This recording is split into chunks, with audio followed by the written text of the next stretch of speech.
Mabuti mabait si sir. Nakisuyo na ako kahit na nakakahiya talaga. Totoo lang, sakit na ng ulo ko eh. Wala pa akong tulog. Okay naman trabahuin, kaya lang pagka may mga gantong customer na pasaway eh. Pagka may mga ganto, natutulugan oh.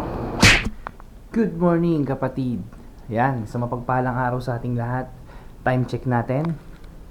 Almost 1 AM na ng umaga. So, susubukan ko na bumiyahe ngayong madaling araw at malaman kung ano yung kakahinatnan o kailangan ko nang bumiyahe ngayon. Hindi na magpapaligoy-ligoy pa. Samahan nyo ako ngayong madaling araw. So 1 to 4 lang naman susubukan ko. So tara na, bumiyahe na.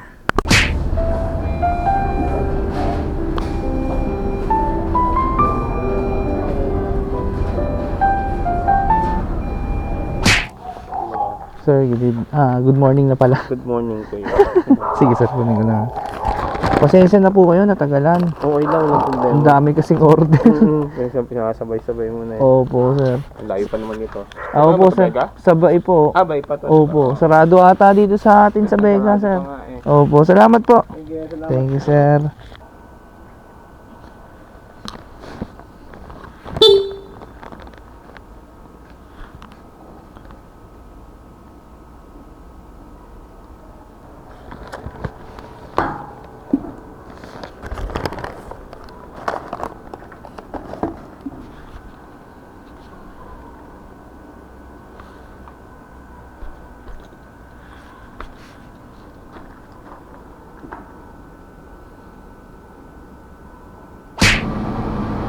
Magagalit pa yung customer. Kanina pa daw order to. Bamalay ko ba?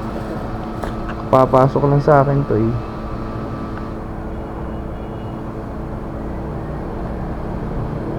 Ano nga yung guard dito? Okay lang pasilip ng guard dito. Hindi kasi nagre-respond yung customer. Anong room? Pa? Anong room? 3H 3H. Sa taas na taas ba yun sir? Kahit ako na lang siguro nila. Bayad na po ba yun? Hindi pa nga sir eh. Hindi lang kasi makancel. Ayaw i-cancel ng dispatcher namin. Kilala nyo ba yan sir? Hindi po ah. Pwede naman po ako. Ito, okay lang sir? Sige. Sige sir, pasensya na. Kahit doon na lang ako sa baba magantay. Hindi ako dito.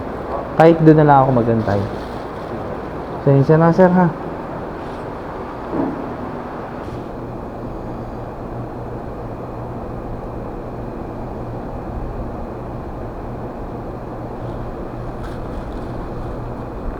Third floor pa yon.